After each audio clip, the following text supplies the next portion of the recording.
We made it to California and proceeded to turn the Lusk household upside down for the next 14 months.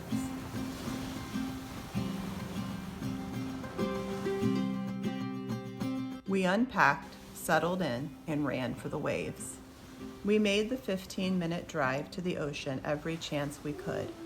The roar of the waves was louder than my fears, and the great expanse of the Pacific Ocean was an environment big enough for the unthinkable questions to rise up out of my soul and float away. A place where it felt natural not to know and to surrender to the forces beyond my control. We hit the ground running. We had to quickly get Clara in with a new pediatrician, new ophthalmologist, neurologist, and of course we were eager for our much anticipated appointment with the Undiagnosed Disease Network. Parking in that garage is really crowded. So I'm thinking if there's a place to pull over behind that white car there, maybe let us out, because it's this Pavilion 2, this building right here. Our first appointments with the UDN were a couple months after our arrival. We met with a genetics counselor who explained the process to us. Then there was a long physical examination and then a plan of attack. The full array of genetic testing takes about 6 months to complete. So after we had done that, it was simply a waiting game. When we went outside of the house, Clara was in her wheelchair now 100% of the time. We were still just using the wheelchair from Amazon.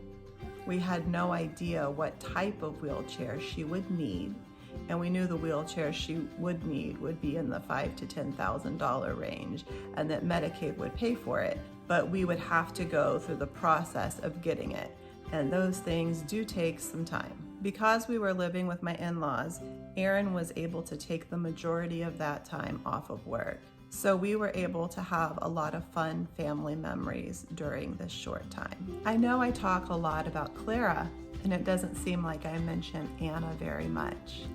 And the reason for that is, I guess it all started with Clara, and most of the medical testing was done on Clara. And I mentioned in an earlier video that in some ways Clara shielded Anna from that, because the doctors really thought the best thing to do was test Clara, since Clara's symptoms at that point were so much more severe than Anna's. We were seeing developments, similar developments in Anna, but they seemed of a less severe degree, and they were also happening less quickly, and we hadn't found any effective treatment for Clara. It was very obvious that whatever it was going on with them was the same thing, and so the doctors had suggested, testing Clara, trying to find help for Clara. And if we did find something with Clara that was a hit, and they were like, yes, this makes sense, this is what it is, then we would also immediately test Anna for that and get both girls the help or the therapy or whatever it was that could help what was going on with them. Unfortunately, that day never came. We never did get a diagnosis for the girl's condition. So they did have diagnoses for symptoms and groups of symptoms. The closest thing to a diagnosis we ever got was ataxia, spinal cerebellar ataxia, also known as SCA, and there's many different types of SCA. There's SCA, 2, 3, 4, 5, 9, 11, and they were genetically tested for all of the spinal cerebellar ataxias, and that was not a match. So although the symptomology was closest to this set of disorders, it wasn't that. And that's kind of, where we were. But a cerebellar ataxia is basically a neuromuscular condition where the cerebellum is having issues. It's shrinking, it's having volume loss. The cerebellum affects your balance, your walking gait, your muscular control, affects your emotional regulation. So it's a big deal. So anyways, all that to say, the reason I tend to focus on Clara when I'm telling the initial part of the story is because all of the medical stuff was focused on her. I always say that Clara paved the way on earth for Anna, and Anna paved the way to heaven for Clara.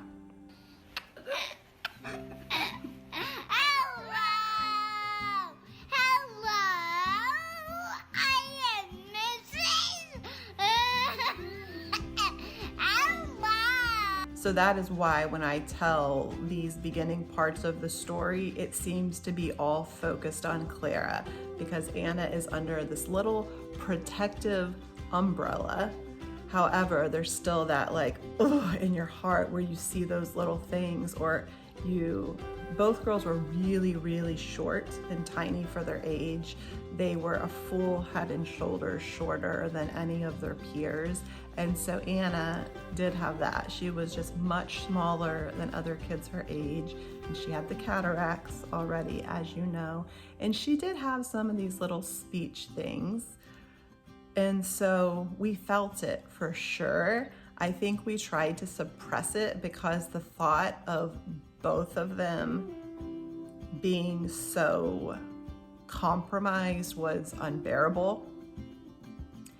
And Anna, compared to Clara, was like, oh wow, she's great. It was too much. So we didn't pretend nothing was going on with Anna, but we knew there was, and there was nothing that we or anyone else could do about it. And so we did kind of pretend there was nothing wrong so that it didn't freak her out, because she saw what was happening with her sister, and she knew she'd been to the doctor, and she knew she'd had some of these big things like Clara had. We just didn't want her to have to carry that heavy burden. So Clara did have some really good days during this time. We took lots of trips to the beach, but her strength was diminishing and her shaking was increasing more and more. And it took a considerable amount of her energy just to sit upright and be. She spent a lot of time cuddled up into the cozy end of the sofa. The gendarmes said, "We don't believe we've seen a dog like Genevieve. Hours after they had started, they came back home broken hearted." "Oh, Genevieve, where can you be? Genevieve, please." "Come back to me." In the middle of the night, Miss Clavel turned on the light and said, "Something is not right." But can you imagine being very limited in your vision like that, and having your little body shake all the time, and having moved to all these different environments? So she just needed someone with her all the time, just for moral support. And so luckily there were a lot of adults around that were able to sit with her and read to her and talk with her and play music for her and be with her. Even in the night, she needed this presence. I think she needed it even more. Our sleeping arrangement was already chaotic because I would stay in and lay with her until she fell asleep every night. When she fell into a deep sleep, the shaking would stop. But sometimes it took 2 or 3 hours for her to fall into that sleep where the shaking would stop. And I just couldn't pull myself away from her when she was, in that state. And so I'd lay there every night just with her, holding her while she was shaking, praying for her, praying for healing, singing, zoning out on YouTube. Our sleeping situation quickly became very insane. We had access to 3 bedrooms while we were there, and when we first moved in, we were using all 3 of them. But as Clara needed us throughout the entire night, we decided it would be easier just to move everyone into 1 bedroom, and so that's what we did. We had a queen bed and a twin bed pushed next to each other. And then we had bunk beds around like that. So Anna and Isaac were above us on bunk beds, and then Aaron, Clara, and I were on the bottom part.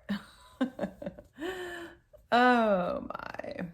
And it was crazy and it was tiring, but it was also the best solution. And there was also some sweetness of that time during our bedtime routine when all the kids would be in there and Clara would be laying there, sometimes shaking a lot, sometimes relatively calm. And Isaac would be, jumping around on the bed some. And, Anna would be there talking or playing with her stuffed animals. And we would read stories out loud as a family. The last book we read out loud as a family while we were there was The Little Pilgrim's Progress. Actually, where is it? I do have it. Here it is. Yes, Little Pilgrim's Progress by Helen L. Taylor. And so it is an adaptation of John Bunyan's Pilgrim's Progress, which I think is the second best-selling book after the Bible of all time, if I'm not mistaken. And anyways, it's really good. It's meant for children, but it's certainly not babyish. I mean, this is a big book and the print is small, and they really enjoyed that book. Are you enjoying this book? Yes. Was it easy for Christian to get to the Celestial City? No. No. Do you remember any of the hard stuff on the way? Yes, they had to go through swamps. They had to go to get past giants, and they had to go through Vanity Fair where there were bad guys and Satan and the wicked prince. Clara especially would ask really thought-provoking questions when we were reading this book, and yeah, I think it helped her. I feel like God was there with her in her isolation, and used some of these stories and things to probably let her heart understand what was going on. Anyways, one question Clara asked me several times during this time period was, why did God choose me for this? Why did God choose me to shake? Why did God choose me to not be able to see? I asked him the same questions. Though I asked them a lot earlier, she was stronger than me. I remember even years before that going to the playgrounds and the parks and the equipment that she used to climb up and play on, and Anna and Isaac were playing on it, and Clara just wanted to sit on the bench next to me because she didn't have the balance or the vision to be able to climb on the playground equipment, and me thinking, why can that child walk? Why can that child climb? Why can that child run? Why can that child see and mine can't? How do you answer that? I'm sure my responses were various, but mostly what I remember is holding her close and saying, I don't know why, and I feel like it isn't fair. But God knows why, and He loves you. Just because you have to shake and just because you can't see doesn't mean God doesn't love you. He loves you just as much as He loves everybody else. Someday we'll find out why. We were really into baking at this time, and so I tried to do a lot of it with the kids. It's something that Clara could still participate in, and she really enjoyed it. All the kids did. And so we made apple pie, and we made this beautiful chocolate mousse cake with raspberries on top. Anna wanted to make one that looked like the cake on the introduction of the Great British Baking Show. I'm stirring for my cake. 4 teaspoons gelatin powder. 1 teaspoon water. 6 ounces. Semi-sweet chocolate. Semi-sweet. Semi-sweet chocolate. Corset chocolate. And so that's what we did, and it was delicious. She wanted to make that cake again. that same cake just a couple months before she died. And I didn't do it because we were trying to save her life and we were on another stupid strict diet and the sugar and whatever. And also I was just so overwhelmed with all the different treatments and medicines and stuff. And anyways, we didn't make the cake that last time. And it's okay. But whenever I think about it, it makes me a little bit sad. I wish we had made that cake again. Oh, all this stuff weaves around in and out, all these connections. That's what makes it interesting, right? Okay. Anna and Isaac and Clara were actually able to take several cooking classes together, and they did a drama camp together. It was a hard time because Clara wanted to have fun and she wanted to participate and be out in the world. And then she was hit by her own limitations. I knew these California episodes were gonna be tough. I've been dreading them, honestly. And this is the good one. Yay! We had taken over a downstairs room in the house and turned it into our schoolroom. And we did have a lot of happy memories there. Sitting around the table, writing, doing art, listening to our stories. There was a sofa in that room, and so when Clara didn't have enough energy to sit up in the regular seat, she would lay on the sofa and we would read books, and she liked to be quizzed on spelling words and math problems, and that was fun for her. And if she wanted to do it, we did it, and we just said, hey, this is your school. And so we'd say, how do you spell this? How do you spell that? What's this plus this? And she answered and she enjoyed it. And that was a way to still let her participate in what was going on. And then one evening in early December,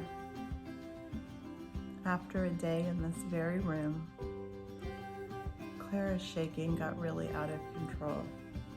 My mother-in-law was sitting there with her on the couch, and Clara was really sweaty, but she had been sleeping, and yeah, something was just really different, really off. So we called the ambulance to the house, and off we went to the hospital. But I'm going to, when I get to the point of my report. Little angel. You got a comfy ride, so it's gonna be okay. They're taking good care of you in here. If you want, you can go ahead and just upgrade to get to the freeway. You are the strongest person I know, Clara. And bravest too. When you get a chance, can you get her on the SPO2? And try and get blood pressure if you can. Mommy's right here, my love. Yeah, switch that over to pediatric. Mommy's right here. And things were never the same again.